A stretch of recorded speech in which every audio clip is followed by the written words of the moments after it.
Değerli seyirciler, arkadaşlar merhaba, ben Murat Bozdoğan. Öncelikle kucak dolusu selamlarımı gönderiyorum. Bugün günlerden pazar, ayın 8'i arkadaşlar, Aralık ayındayız, 2024 yılındayız. Hepinize hayırlı uğurlu bir pazar günü olmasını diliyorum. İnşallah dinlendirici, güzel, keyifli bir pazar gününüz olur inşallah. Şimdi çayınızı, kahvenizi, içeceğinizi, yiyeceğinizi hazırlayın, keyif yapın ve bakın arkadaşlar, İsviçre'den güzel haberlerim var size. Gelecek sene için maaşlarda arttırma var. Evet, Aldi'de çalışanlar, Coop'ta çalışan, Migros'ta çalışan denler. İyi dinleyin ve İsviçre'ye gelmek arkadaşlar için de ufacık bir sürprizim var. Devamlı bana soruluyor, abi şu kaç para alıyor, abi bu kaç para alıyor. O maaşlar, değişik maaşlar üzerinde sizlere bu videonun sonuna kadar çeşitli türlü bilgiler vereceğim ve nereden nasıl bakabilirsiniz hepsini bu videoda öğreneceksiniz. Şimdi dediğim gibi siz keyfinizi yapın. Ben burada çalışıyorum. Sizler için çalışıyorum. Yeni gelen abonelere hoş geldiniz demek istiyorum. Sefa getirdiniz. Sen de abone olmadıysan, bana abone olursan, bana destek olursan, abone olmakla tabii ki ben de gurur duyarım, sevinirim. Unutmadan söyleyeyim, bakın, abone olmak ücretsiz. Üye olmak isteyen varsa o ücretli, çeşitli türlü üye olma imkanları da var, yani destek olmak isteyen. Ama abonelik, biliyorum şimdi bazı arkadaşlar diyecek ya neden defalarca söylüyorsun, ama bilmeyen arkadaşlar var. Abiler var, kardeşler var, bilmeyenler var.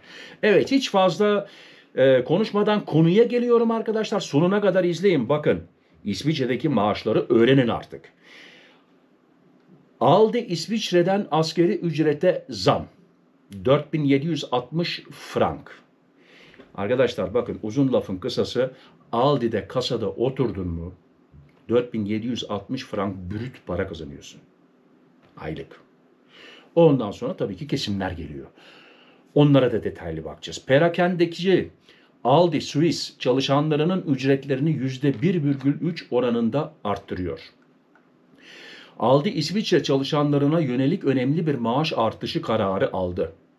Şirket asgari ücreti 2025 yılı itibariyle 4700 İsviçre frankından 4760 İsviçre frankına çıkaracak. Hepsi bu değil, daha geliyor, bakın, daha sürprizler var. Bu artış maaşlara %1,3 oranında bir zam anlamına geliyor ve 13 maaş üzerinden hesaplanacak. Ek avantajlar ve primler, demek istediğim işte bu. Aldi çalışanlarına yönelik diğer teşviklerle de dikkat çekiyor. Şirket stajyer maaşlarını arttırmayı ve vekil pozisyonlarında ek ücret düzenlemeleri yapmayı planlıyor. Ayrıca çalışanlarına 100 İsviçre frankına kadar alışveriş kuponu sağlamayı hedefliyor. 2025 yılında toplam maaş bütçesi ve primlerde %1,4'lük bir artış öngörülüyor. Sektörde genel durum. İsviçre'deki diğer perakende zincirleri de maaş düzenlemeleri yapmayı sürdürüyor. Migros maaş bütçesini %1 ile %1,3 arasında arttırmayı planlarken iştiraki denler asgari ücrete 50 İsviçre frankı zam yapacak. Coop bağışlarda az %1'lik bir artış hedefliyor. Fenakko Kooperatifi ise maaş bütçesini %1,2 oranında yükseltecek.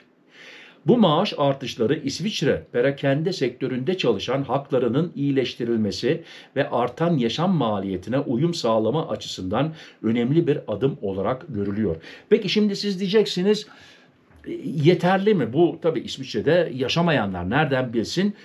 O konuya da şimdi hemen geleceğim. İlk önce haber sitesine teşekkür etmek istiyorum. Bu değerli bilgili haber için Post Gazetesi'ne buradan teşekkürler.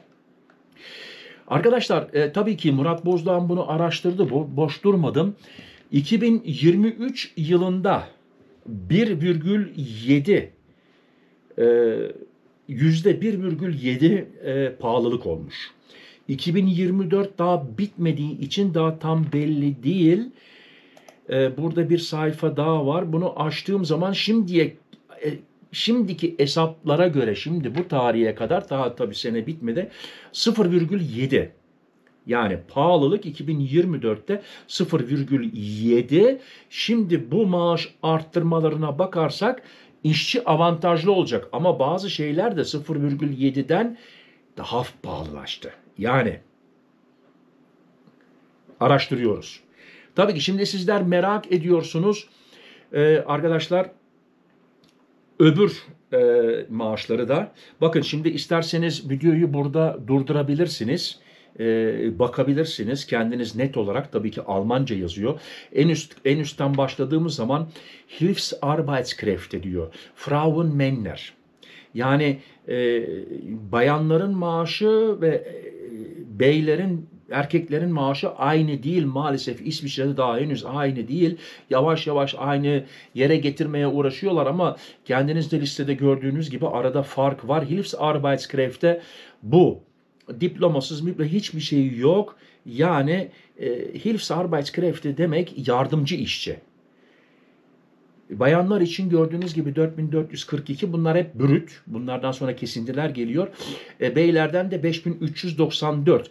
Arkadaşlar bu liste, ben yapmadım bu listeyi. Bu liste bfs.admin.ch, yani bu Bundesamt'tan geliyor. İsviçre'nin özel yerinden geliyor. Bu listeyi ben yapmadım. Dienstleistungsberufe und Verkäufer. Mesela yani Verkäufer demek satıcı demek. Mesela Aldi'de bir satıcı kaç para kazanıyor? Tabii ki bakın burada şimdi diploması alması lazım. 4841'den erkeklerde 5313. Yani aynı işi yaptığın zaman Aldi'de bu parayı alabilmen lazım. Aldi sana bu parayı vermedi mi? Git Coop'a veyahut da git Migros'a, git Globus'a, başka bir yere. Bunlar ortalama maaşlar arkadaşlar. Yani tekrar söylüyorum, bunu ben yapmadım. Belki şimdi siz diyeceksiniz ya olur mu, benim bir arkadaşım var ama o parayı alamıyor veyahut da daha da fazlasını alıyor. Olabilir. Yaş da mühim. Kaç seneden beri o meslekte çalışıyorsun? İş yeri nerede? Zürih'te çalışan daha fazla maaş alıyor. Benim oturduğum yerde çalışan, aynı işi yapan arada 300-400 frank diferans oluyor. Yani Türkçem gene gitti. Arada fark var. Buldum. Arada fark var. Bedienen von Anlagen, Maschinen und Montageberufe, makinede çalışanlar, montaj yapanlar 4950, beylerde 5820. Tekrar söylüyorum, bakın Montageberufe. Montajda çalışan benim tanıdıklarım var. 7000-7500 brüt alıyorlar montajda. Ama ben şahsen yapmak istemem o mesleği. Çünkü karda, kışta da dışarıdasın, montajdasın. Sert iş, sert. Fachkräfte in Land, Forstwirtschaft und Fischerei, çiftçilerin maaşları 5000, 5579. Bakın kendiniz listeden de bakabilirsiniz. Handwerks und verwandte Berufe. Handwerk yani marangoz, çeşmeci, kaleferci, bunlar 5150 ile 6118. Tekrar söylüyorum, bunlar başlangıç. Yani 6118 franka 50 yaşında bir adam çeşme üzerinde, kalefer üzerinde çalışan elektrikçi mesela bu maaşa kalkmaz yataktan. Bürokü belki diyeceksiniz abi kaç para? İşte oturduğu yere bağlı, kaç seneden beri çalışıyor, kaç seneden beri aynı yerde çalışıyor, müşteri onu seviyor mu, istiyor mu, bunların hepsi ne demek oluyor Türkçe? Yani bunların hepsi çok mühim. Kendine sevdirdiyse, onu istiyorlarsa maaşı çıkabilir. Bürokrafte, Verwandte Berufe, yani büroda çalışanlar. Bakın büroda çalışanlar mı? Ya ben büroya mı geçsem, ne yapsam? 6182 bayanlar alıyor, 6260. Bakın burada aşağı yukarı dengelemişler ve İsviçre erkeklerle kadınların maaşlarını aynı yere getirmek istiyorlar. Ondan çoktan beri uğraşıyorlar. Teknisyenlerin veyahut da ona benzer mesleklerin bayanlar 6667, erkekler 7798. Bu başlangıç maaşsa ben yarın müdürümle konuşmam lazım. Çünkü ben de teknisyenim. Olmadı. Her neyse, detayla girmeyelim. Arkadaşlar İsviçre'de bir kanun vardır. Kimse kimseye maaşını söylemez. Ve aman kimseye sormayın, çok ayıptır. Yani İsviçre'de bir İsviçreliye maaşını sordu mu sen onun için bitmişindir. Sana başka gözle bakar. Yabancılar oturur dışarıda yazın saat 9'da mola yaparlar, sandviçini yerler, bir şeyler içerler ve birbirine maaşlarını söylerler ama İsviçrelilerde öyle değil. Yani Geheimnis, Almancası Geheimnis, büyük bir sır yani. Kimse kimseye söylemez. Intellektuelle und wissenschaftliche Berufe, e, bu okumuş insanlar için nasıl deniyor bunun Türkçesine?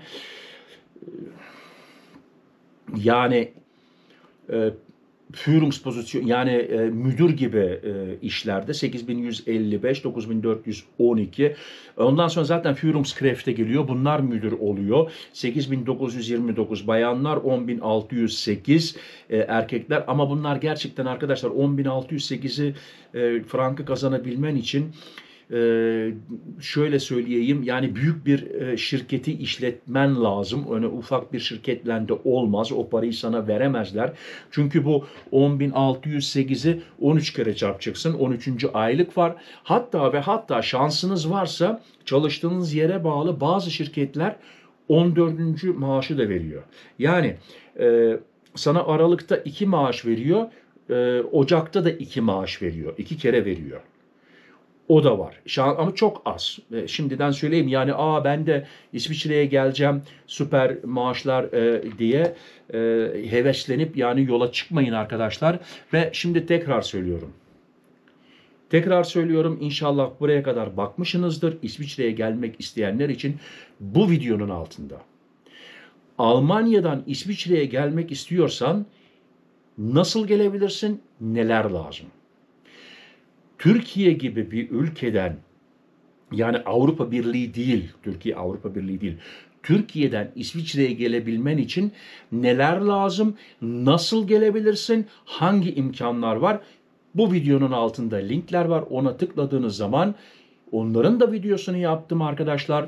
Oradan da bakabilirsiniz, öğrenebilirsiniz. Hepinize tekrar teşekkür ederim. Beni buraya kadar izlediğiniz için Allah razı olsun. Hepinize tekrardan hayırlı, uğurlu, dinlendirici bir pazar günü diliyorum. Kendinize dikkat edin, sıhhatinize dikkat edin. Sıhhatli kalın, benimle kalın. Hoşça kalın. Murat.